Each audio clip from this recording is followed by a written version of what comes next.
Hello, everybody. Jim Malone coming to you live on Dallas Trading Floor. It is Tuesday, and the market is pulling back once again. The techs are especially getting hit hard. The inflation numbers were released, and they were dismal. They were dismal. I have a chart that I'd like to go through here in just a second, and kind of give us, kind of look at a strategy going forward for dealing with this kind of high inflation environment. I think we're going to have a high inflation environment for a while here, and it's going to be difficult. So, I have some thoughts on that, and maybe you'd like to share some too on the chat. By the way, if you're watching on TikTok, we're simulcasting this on YouTube at youtube.com/TalesTradingFloor. You could just go to the link in the bio, click on the link, and just scroll on down. And we have a live feed of the YouTube feed. So basically, the consumer discretionary area, which is basically like Heinz and that kind of stuff, that led the market today. Not very exciting there. Not very exciting. Here's kind of what I want to show you regarding kind of what is going on with inflation. And I just made this little chart up, in about the last hour or so. Saw this, the prices are about 8.5% higher in March than a year earlier. As you can see, it spiked up there. What I did is I went through and I kind of annotated the chart here to show you kind of what we have to get ready to expect. And that is basically in the Reagan administration, the actual inflation, believe it or not, when it was handed over by Carter, the inflation went up 8% during Jimmy Carter. Now that's essentially the same amount as Biden has had in the first year. So I think it's analogous. Hopefully we can get this inflation rate down, but it's analogous to kind of what happened during the Jimmy Carter years when the inflation rate went up and basically almost 8%, a little over 8% in 1 year. And that was way back in the 70s, if you can even remember back that far.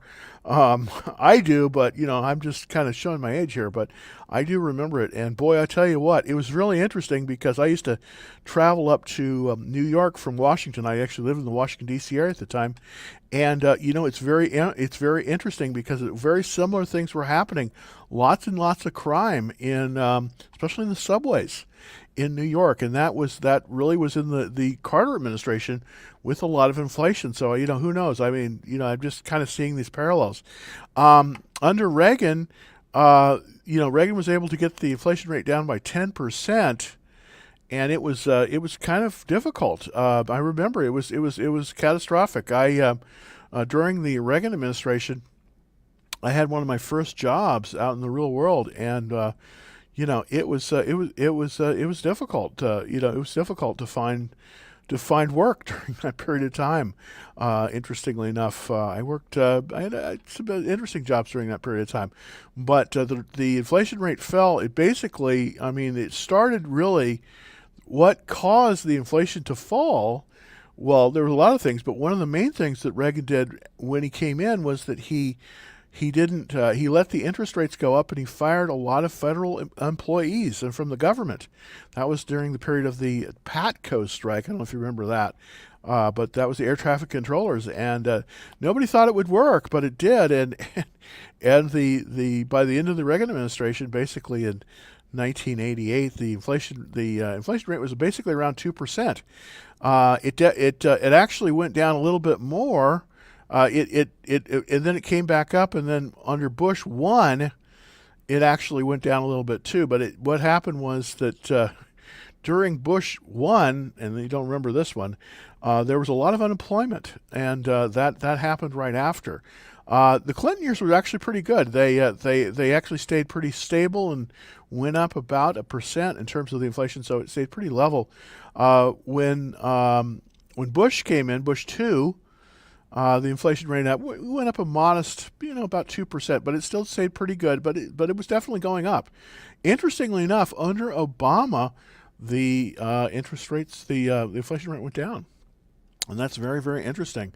It also coincided with, of course, the real estate crash in 2008. But interesting times there. We had deflation, interestingly enough, during Obama, actually, where it actually they had negative interest rates, if you can believe that. Not totally at negative interest rates, but synthetic negative interest rates. Now, under Trump, the inflation rate did go up about 2%, and it basically, when it was handed off to Biden, the inflation was running at about 2% a year, which is pretty good. It's gone up basically it's about 8.5%. That's 6.5% in a year. So very, very similar situation to what happened under Jimmy Carter. And what happened under Jimmy Carter, interestingly enough, is that we had an oil shortage, and that is very, very similar to kind of what's going on now. We have this oil shortage, and that's kind of what's driving it, I think. I really believe that. That's one of the reasons why I've been looking very, very strongly into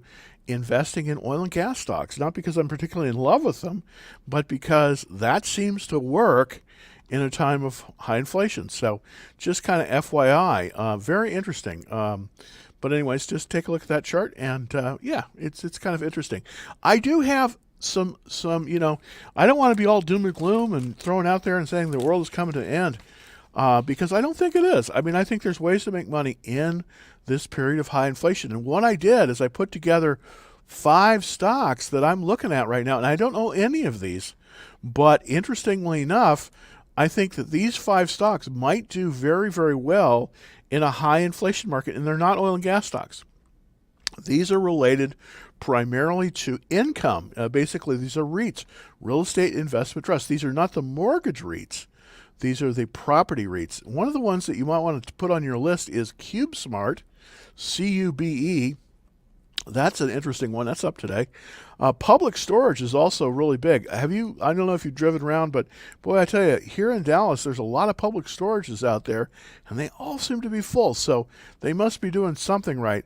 Kind of an expensive stock, but very, very well run, and something that you ought to definitely take a look at. Now, this other one here, Weyerhaeuser, I don't know if really I have it misclassified because it's a lumber stock. It's up today too. But the stock I really want to show you today, kind of in this preamble, is American Homes for Rent. And this is a very interesting stock because, basically up until this last cycle, there wasn't really any kind of companies like this. There's really 2 companies in this area. One is called Invitation Homes, and the other one is American Homes for Rent. And I kind of want to show you the chart on American Homes for Rent. I'm going to go over to the weekly chart here and show you one. This one might be something that you could get involved with because, I think that this is going to benefit tremendously by inflation. The symbol on this one is AMH, American Homes for Rent. And what it does is they buy single-family homes primarily in the Sun Belt, fast-growing areas, and then they rent them out. And rents, as you know, unfortunately, have been going up. Now, my brother and I, we put together a small kind of a mini America Homes for Rent. We bought 3 new homes down in the Houston area, basically around Conroe, Texas. I actually live up here in Dallas, and my brother does as well, but we're buying houses down in the Houston area. And we've had some very strong demand. The demand is very strong on the rent, and it seems like, that's kind of something that you might want to take a look at. Now, the interesting thing about America Homes for Rent, AMR, is that it has this 81 relative strength, which is quite good, but it's also in a cup with handle formation. This is a preferred buying opportunity. And I'm not, this doesn't always work out, but, this is the kind of thing you want to look at. Now, I would like the REIT, I would like this to be in a little bit higher category. Currently, this is 51 out of 197. So in terms of the sectors of the market, this is good. It's in the top quartile of the market, but just barely.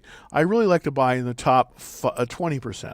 So it's sort of going that way, and I think that might go that way some more. With America Homes for Rent, we have basically quite a good checklist. It's an 89 checklist on this one, and basically the only thing that we're really limiting here is sales. Now, interestingly enough, as rents have been going up, the demand for housing has been never been higher, and many people, unfortunately, are basically priced out of the market. So this is kind of where America Homes for Rent comes in. They basically buy your newer homes, typically 1 to maybe 10 years old, and they primarily in the Sun Belt states, and they're primarily, they're all single family. They're all like 3 and 2s, and I don't think they have many 4 and 3s, but I mean, what I mean by that is 3 bedrooms, 2 baths. Most of them are 3 bedrooms, 2 baths, kind of in your suburban locations, and this seems to be trending very, very well. The company has been around for a while, and I do think that it offers a kind of an interesting play because it does have a very nice cash flow, $1.65 per share. This is a $41 stock, not a terrifically expensive stock. And the PE ratio may be a little bit high at 33%. But here's the reason I like this stock. One of the major reasons I like the stock is they just went out and they bought $800 million. Well, they didn't buy. They issued $800 million of basically 3.825% senior notes. Well, what that means is they're borrowing very inexpensively because they can borrow a lot better than I can. That's for sure. They're going out to Wall Street, and Wall Street's lending them this money at a very good rate, the better rate that they could get in a bank. And then they're going out and they're going to the areas that are in high demand, and then they're purchasing these houses primarily for cash. So, interesting way to go. They do have a nice cash flow. This is just one of the ones you might want to look at right now. I do think it's in a buy zone. I kind of want to look at the sort of the technicals on this one. I'm looking at the weekly chart here right now. So basically, we're 4% above the 10-day line, the 10-week line. This is not a bad place to buy it. In terms of the pattern rack, we're basically almost right at the pivot. So that's one good thing that you can do. Right now we're going. It does look like there is upward momentum on it. Totally not a recommendation. I mean, do your own research on this one, but this is one that's setting up very nicely, and I do think that it possibly will go higher. What I did is I moved back to I've moved back to the daily chart here. And as you can see, it's consolidated above that 200-day line. You never want to buy below that 200-day line, but I think that this potentially could have some good growth here. We have an upward trending relative strength line that's very bullish, and also if you notice the Nasdaq is trending down. So basically, what this is doing is this is moving up. On the Nasdaq is moving down. So, it seems as if capital is flowing in this direction. Now, I don't know if this would be a long-term hold, but it did have a high back in December, basically the third week of December of last year of about $41. So this is one we might get into. I don't have this yet, but I'm possibly looking to go with a position in this one, probably tomorrow or to see how it holds up. Just basically to see how it holds up. Now to show you kind of where I'm at, I did have some additions and subtractions from the stocks that I had today. I'll show you the small portfolio here, and basically the way that stacks up is you'll notice that there's several stocks that aren't there anymore. One of them is Dino, D-I-N-O, and I got stopped out of that one at 37. I thought this was going to be better because this is an oil and gas stock. But as the oil and gas area is getting more and more known, it seems as if it's getting harder and harder to get the moves. Basically, the way what happened today is it pulled back below that 21-day line, and you know what? It violated that 21-day line, and I was out on this one. So I thought I was going to do well. I bought it here at 37.34, but I was out at 37 and some change. So I basically decided to kind of skedaddle. Because it did pull below this 21-day line, and I just thought, well, there are other better things that I can get into right now that will probably do a little bit better. Also, in the small portfolio, Dollar Tree, this one's been doing very well. I bought this just a few days ago, And I don't know if you could still buy this one. It might be a little extended, but let's take a look at DLTR. This is Dollar Tree. I like this one too as an inflation play. Now I bought this right at the top of the buying range.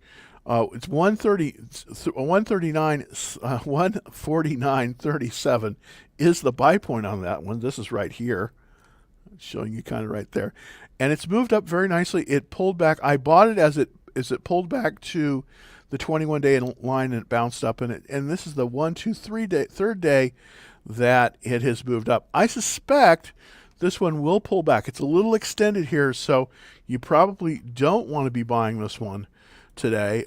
You probably don't want to be buying this one today because it is extended. So even though DLTR is, I think it's a good buy, it's still extended. It is extended. So I wouldn't buy it at this level. I just wouldn't buy it at this level. But I just kind of wanted to show you one of the stocks that we do have in the small portfolio that is kind of looking okay. Okay. And I also want to cover Novo Nordisk. Novo Nordisk is the biggest supplier of insulin in the world. NVO is the symbol. I did buy this one several days ago. And let's come up with that live chart here. I bought it 115.83. It's currently 117. So really not a very exciting move. We moved up and then we gave back, and it looks as if we bounced off that 10-day line. Hopefully it'll bounce and it'll move higher here. Still pretty much like this one. But this is a tough market to trade. Essentially I'm about 50% in cash, as you can see. This is the small portfolio. Of course, this is one of the portfolios I trade. I have several, but this one I'm over 50% in cash now.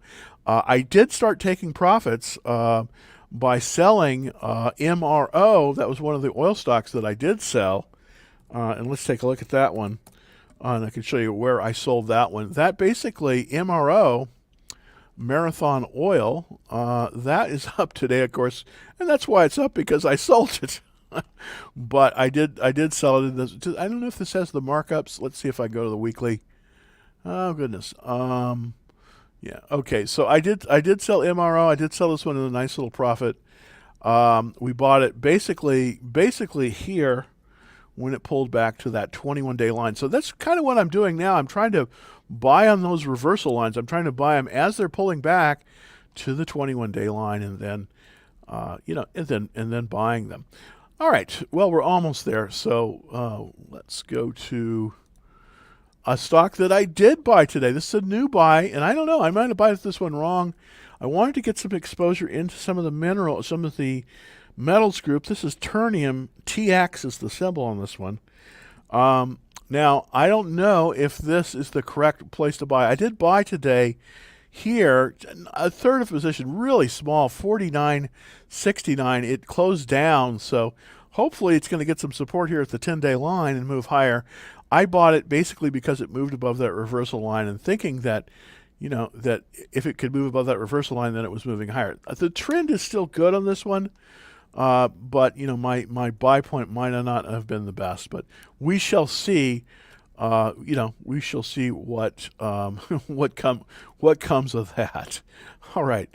So let me give you the rundown of everything that I do own currently, and pretty simple. Of course, we talked a little bit about Dollar Tree. That's up today. Novo Nordisk, it pulled back a little bit. I'm up on Shell. That's one of the big caps that I did buy. What I did is I sold Hess, and I bought Shell, taking profits on Hess. Down a little bit on the XLV. I'm really kind of disappointed at the action on HPQ. But, again, I broke my rule. I bought it on a gap up, and I should have bought it on a pullback. So right now, the market is a pullback market. You want to be buying on the pullbacks. I also have OVV. This is also another oil company, up nicely today. RTX, this is a defense stock. I bought this one yesterday. It's up. The QQQ, very disappointing. I am selling my positions. I do think that with the weakness in tech, we're going to see, unfortunately, a lot of damage in that area. So not the best. This is one I did buy today that I want to kind of share with you before we get to the questions. And this is Warrior Coal. Now, this is in one of the top performing sectors of the economy. I didn't just come on this one. I had it screened for this one. But it's HCC is the symbol for Warrior Coal. And I'm going to show you where I did buy that one today. I bought it right as it pulled back to that 21-day line, and hopefully it bounced off a little bit after hours at 37.44. I bought it 37.65. So I'm down a tad, but hopefully it gets some support at the 21-day line. This area has just been on fire in terms of in terms of an area of the market. It is the second best performing part of the market right now. The symbol on this one is HCC. So it's kind of got a strange symbol, but it's HCC, and that's Warrior Coal. I think this is the first time I've ever bought a coal stock. So, I'm just working on these resource stocks now. We'll see what happens here, but the chart looks good. It's pulled back. It looks like it's getting some strength, and hopefully it can move higher. There's a tremendous amount of demand for coal in the world. Basically, today it went up almost 3%, almost 3.5% today, this stock. We'll see if it rebounds tomorrow. But it's relatively volatile, so I wouldn't go with a very large position. Maybe a half position might work really, really well. All right, well, thank you so much for hanging out there, and let's take a look. Here, Paulie is talking about a bull put spread on Occidental Petroleum, Oxy, and I did sell Oxy the other day. Nice little profit on it. This one, you're definitely looking in the right area. The question is it ready for a bull spread? So let's kind of take a look and just analyze this one a little bit and see if we can come up with something that might work. Okay, well, so we've got earnings basically in 28 days. Okay, so we probably don't want to, if we did a bull call spread, we would want to do it for basically 28 days or less, because we don't want to have the potential problem of the we don't want to have the potential of going through a earnings for that. So basically what I would look to do, if we're going to do a bull call spread, I kind of want to look to see where I think this is going to head. I think that we may get all the way up to about $63 because we typically are in an ascension, $63. So let me see if I can put together a trade here and see if that will work. And I'm just going to try to do that.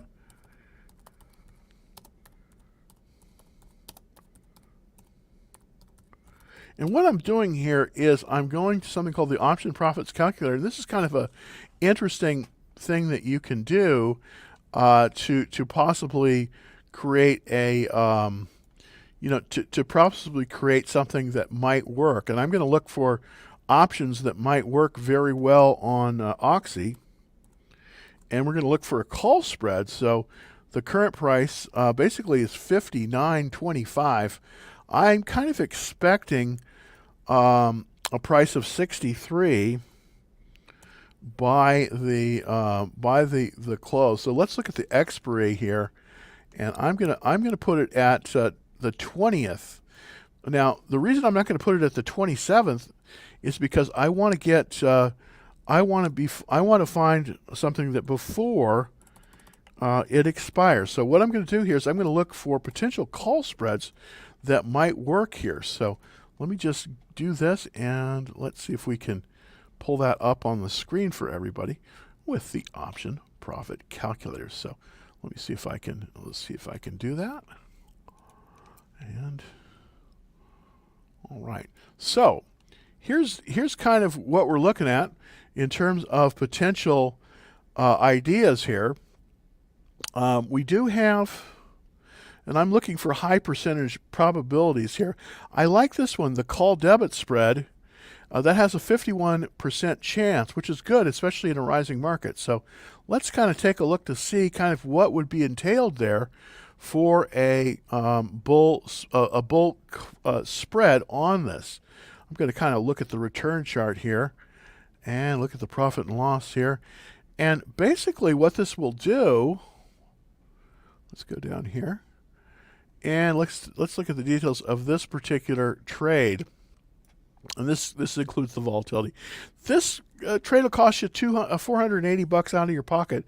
Not you don't have to put it all down. It's basically for 4 contracts, buying the May 20th 57.50 call, and then selling the 60 call. So and that's the 20th. So that's the 20th. So $450 out of your pocket. If this thing continues to go up, it looks pretty good. Could potentially make about $520 on this one. Not a bad return. About 108% on this if everything goes as planned. So let's kind of look at the risk chart here. Just kind of pull that up. Oops, there we go. All right. So currently, Oxy is trading basically a little bit above 59 here. That's where this line is here. And as you can see, if it continues on the upward trend, we could possibly make as much as about $520. That would be right here. Basically right here. That would be if it moved up to about $60 a share. So between $60 and $63, we're looking pretty good in terms of that profit. So that's what I would recommend on a spread. And basically that would just be, let's put it up there. For the entry cost of this, $480. This is for 4 contracts. The maximum return is about $520. And we have a break even of about $58.70. Pretty good safety on this one. And this is one you might want to consider. This would be on Oxy. So kind of let's go back to the Oxy chart and see if I can get that. Right, there we go. Okay, here's the Oxy chart. And let's see. So taking a look at the Oxy chart here, that would be basically the way this option trade would work would be basically from right about here, of course, on up to about here. So as long as it stays kind of in this range, well, it's a little high.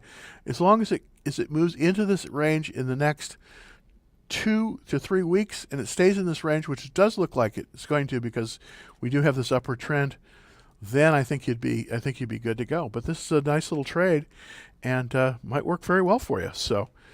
Something that something you might want to take a look at. By the way, if you're interested in these kind of trades, I do put them out from time to time on the action trade alerts. Very easy to get on that list. Just go to www.dallastradingfloor.com and first and last name and an email address, and that's really help us get you that stuff out, and that's free. And then of course we have our Discord room too.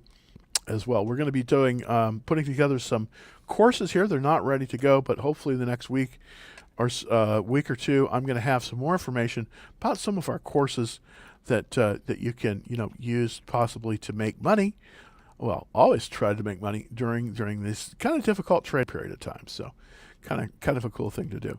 All right, Brian, thank you so very much. Let's look at Home Depot HD.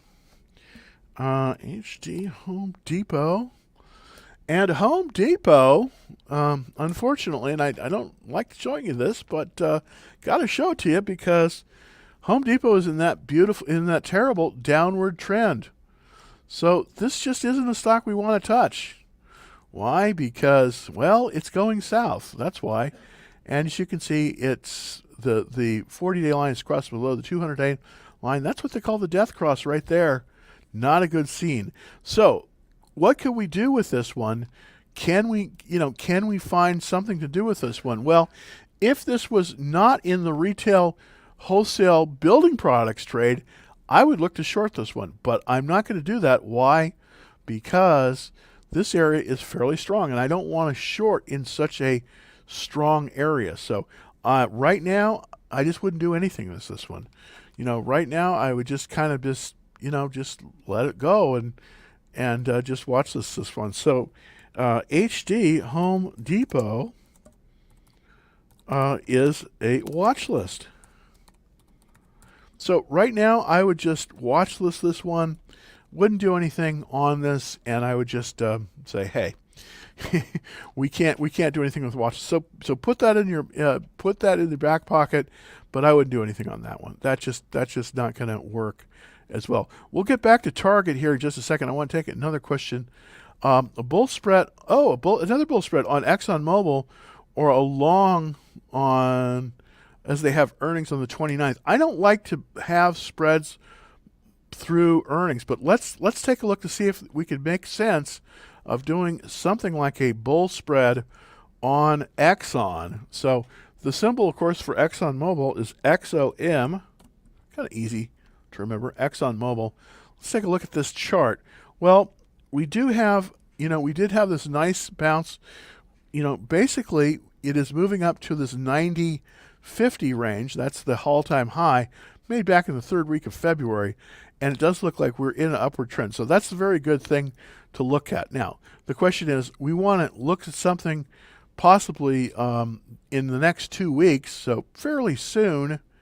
Where do we think this is going? Well, I do believe if we extend the 10-day line up here, it does seem like it's going right up the 10-day line, and we go out about 2 weeks, we're going to see that it probably, my guess is that we're going to get up to about the 87, 88 range. So maybe we could go as high as 89 on this one. That's kind of what I'm thinking about, it happening here. And if we can get to about 89, let's see if I can put something together for that, for ExxonMobil. XOM, and what we want to do here, of course, is the expected expiry, and I'm going to look at here, is going to be the 22nd. I don't want to go through earnings on this one. And the expected price, I'm going to say about $89. I think it definitely can make it. It's only $3.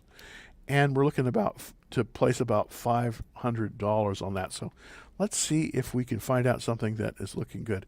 Well, I'm not looking and seeing all that many high potential trades. Well, if we went out, let's say we went out one more week. Let's say we did go out to the 29th. I don't typically like to do this.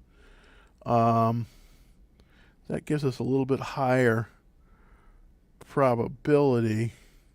Okay, based on the volatility then, let's see if we can find something that makes sense at 88. All right. And let's see if this makes sense. Now, this is going out a little bit longer. Let's see if I can get something above. Well, yeah, this is probably the best bet that I have currently. I don't like this chart, so I probably wouldn't do this one.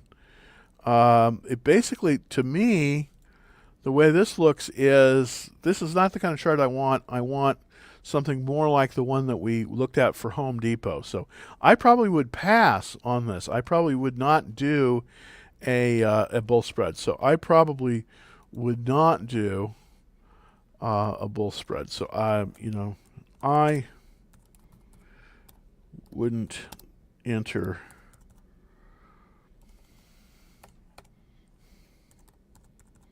a bull spread on ExxonMobil now.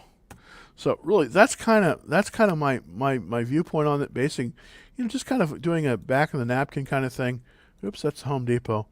So I really wouldn't, based on my formulation here, wouldn't do a bull spread on Home Depot right now. But I like the idea. I just don't think the timing is good. Let's take a look on Nvidia. This is coming from TikTok, and Nvidia has been hurt a lot. It's just the techs are not doing well right now. So I don't think you want to be long Nvidia. I've been out of Nvidia for a little over about at least 6 weeks now. Let's kind of look at the chart for Nvidia. And with Nvidia, we had, nothing really good, as they always say, happens below that 200-day line. So that's the 200-day line right there at 245, and we're below that. So, I just think we gotta wait. I just think we gotta wait, and I just think we gotta wait for this one, and I just don't think it's gonna work. So, Nvidia is a watch list. Don't buy it now, because it definitely is weakening. It's definitely weakening as a stock. So I just wouldn't be in Nvidia right now. It's in a downward trend, and just wouldn't buy this one right now. Just wouldn't buy this one. We're in this downward trend. I mean, this was a great stock 6 months ago, but things change in 6 months with this inflation. It's just going to punish some of these stocks like this. And unfortunately, as good as Nvidia is, and it's a great company, it's just not working in terms of of anything. And this is just the same thing here, Jay. Thank you for this. Why is Microsoft getting sold so much? Well, the real reason, I believe, is the fact that a lot of people are looking at the market. They're looking out 6 months, and they're saying, wow, lots of inflation coming out here. We want to take our profits now. And so they are. So they're basically going and they're taking their profits. One of the big things that they probably had a lot of profit on was Microsoft. They're like, well, it's below that 200-day line. So, the 200-day line for Microsoft is 305. So basically it's below that. So people are just selling. And, this is profit taking by the institutions. So you can see I've been in it, but I haven't been in it really since here. I was stopped out. I thought we were going to have a nice reversal here back in January. I was stopped out, and I just haven't been back. And the reason is because it has continued to weaken. And, the downward trend right now is true. So, basically you can see this by taking a look at the QQQ, which I'm going to be selling all the rest of my QQQ tomorrow, because I think that, unfortunately, the QQQ is the top 100 stocks by weight in the Nasdaq, and it is fallen. So, not a good situation there. This is why we're seeing weakness in the QQQ. That means weakness in Microsoft and also in Apple. Not a good situation. Just a tough market to trade. Lots of inflation, and it's just tough. Just a tough market. So that's why I'm moving more towards resource stocks and some of the oil stocks, and I am in some of the healthcare issues, but that's about it. Hey, when you say the 20 is that EMA or SMA? So is it statistical moving average or or exponential moving average? Actually, it's EMA. Very good, Roger. It's the EMA, the exponential moving average, the 21-day exponential moving average. For some reason, and I don't quite know why, this is a very good indicator as to institutional support for something. If something stays above that 21-day line, that means we have typically positive support there. So what I mean on that is the 21-day exponential moving average, not the statistical moving average. Now with the 10-day line, when I talk about the 10-day line, that is just the simple moving average. That's just you add up the prices, divide by 10 days, and then you have the moving average for on the 10-day line. But the 21-day line is special. It is the exponential moving average. So that's a very good question. Very, very good question. Crowdstrike crossed the 200-day moving average today and then slightly retreated. Okay, so this is what they call a ceiling. So let's look at Crowd. Crowd is one of the better of the security stocks. But see, I'm just not so convinced that we need to be running back in to the burning house. Right now, the techs are a burning house. People are selling them off. They're taking their profits. They're hunkering down. With this inflation number, it's not going to do good things for high multiple stocks. And many of these stocks, they're great companies, but they have high multiples. Let's look at CrowdStrike. And you're absolutely right. What I'm doing is I'm going over here to the weekly chart. The reason is because this dampens a lot of the noise. It's easier to kind of see what's going on. Now, obviously, the trend is we are in an upward trend for CrowdStrike. That is a good thing. But here's what I don't like about that. What I don't like about that is we are still trading below that 200-day moving average, just like you had indicated.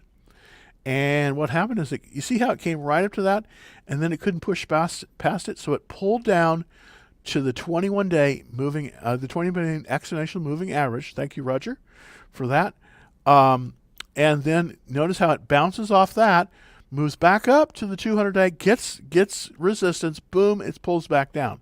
So right now, this is fighting to get into this area here. So right now, this is a watch list. You can't really buy this until it convincingly closes above that 200-day moving average. So very, very interesting. Thank you for that very much. All right, let's look at 5. This is 5 and below.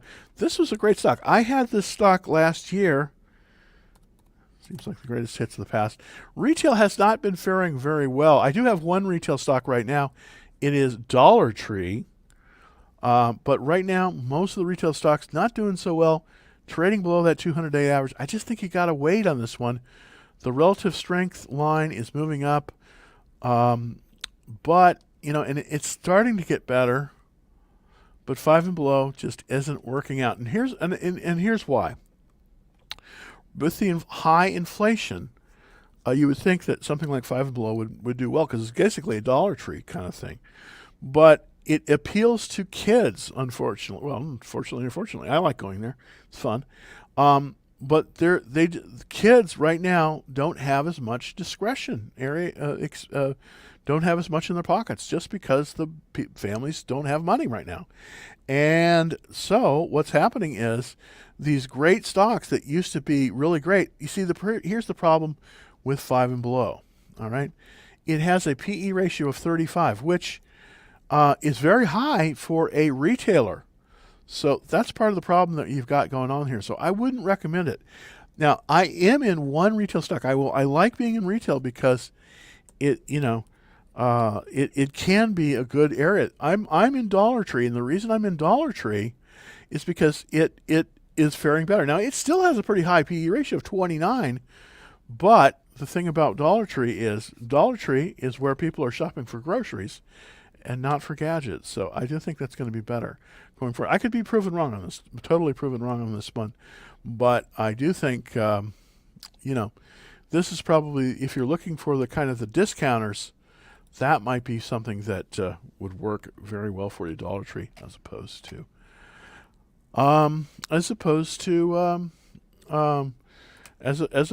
below. Well, let's take the last question here. Thank you very much. This is Lukash is talking about looking at a Google put. Let's look at Google, Googl, not GOGL. That's Golden Ocean. Let's look at Google. And Google is okay. So, where would you buy that put? Well, all right. Well, let's look at the daily chart. It looks like there's some support. Let's figure out, first of all, where the support is on this. And if you go to the weekly chart on Google, you're going to see some support right about here at this consolidation. So let me see if I can, let me see if it'll let me go over here. So the consolidation is right at about, let's see if I can get that just right, is about 2490 is where the consolidation is for Google. And what does that mean? Well, that's the floor. So if you were to sell a put, I would not sell a put. I would not sell a put below that 24. I'm sorry. I would not sell a put above that 2490. So I would not be, 2490 is the put that you got to look for right here. So I would not, 24.90. I would possibly look at a 2400 put. To be honest, 24.90 is a little bit rich. So here's what I would do if I were doing a spread on this one. So let's see if we can do a spread, and if this makes any kind of sense at all. What I'm going to do here is I'm going to look to see if we have. I'm going to look at, it's going to be Google, Googl. That is and I'm going to look to do a expected price. I'm going to say 24.90, and that's the lowest I want it. I'm gonna go out here about. Let's go out here. Give it a little time to work. I'm going to go out to about the May 20th, and let's just see kind of if there's any, if there's anything that that we can see on this one. I'm going to go 24.90. Let's just see if there's a position that might work here. I'm kind of looking here. Yeah, okay. So I do think that there is sort of a bearish put spread that you could do. I do think that it is moving lower. Let's see. Let me see if I can. Kind of a weird chart here, but let me bring up this chart and see. So here we go. This is kind of what I'm looking at in terms of, of a spread. And here's how it would possibly work. I wouldn't probably sell a put. I probably wouldn't buy a put on this one. I would do a put spread. And the way I would do it probably is to do something similar to this. Buy, and you don't have to buy this many, by the way. We don't need to buy this many. But I'd be buying the 24.60.85 put. I'd be selling the 80 put. So that's kind of what I would do. That's what I would do. I would buy the May 20th 26.85 put and sell the 26.80 put, and that gives us probably a pretty good profile. Let's see if I'm going to take a look and see what the profile is. Basically, the way this thing works is currently it's there as long as it moves forward in time. If it moves up too much, if it moves up to 2600, of course, we will go underwater. But this one might work for you pretty well. This one might work for you pretty well, and it's a pretty good payoff chart. So that's something that you might want to look at.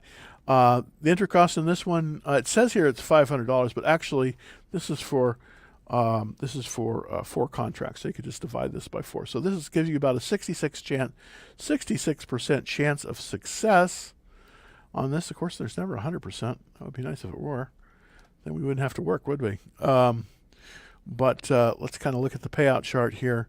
This kind of gives you an idea of the payout chart. As this stock moves lower, it tends to move up in price. So you could potentially do it. Let's just, for fun, let's do it with one contract here and take a look to see kind of how it'll look. Let's calculate that one out. And if you're interested in this, potential play, let me put it out there to everybody on the chat. This is just now this chat's only going out to the people that are on YouTube. Unfortunately, I can't do it to anybody else. But this is the Google. This is the Google spread bear put spread. So here it is. Put it out there to everyone so everyone can see it. And there we go. All right. I think you can hopefully see that out there to everyone, and hopefully we'll see that. That gives you a link to the calculation that I just made on the screen, and hopefully you can take a look at that. Well, I have rambled on here almost for 50 minutes, so it is time for me to skedaddle. I will be back tomorrow, of course, at 5. Thank you very much for that. And at Dallas Trading Floor. If you're not already a member of the Action Trailer, it's very easy to do. Just go to www.dallastradingfloor.com, first and last name and an email address. Sign up for that.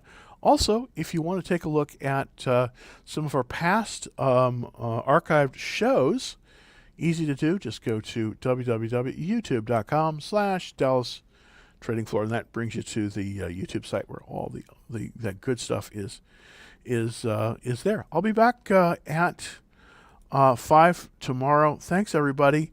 By the way, I just have a big favor to ask.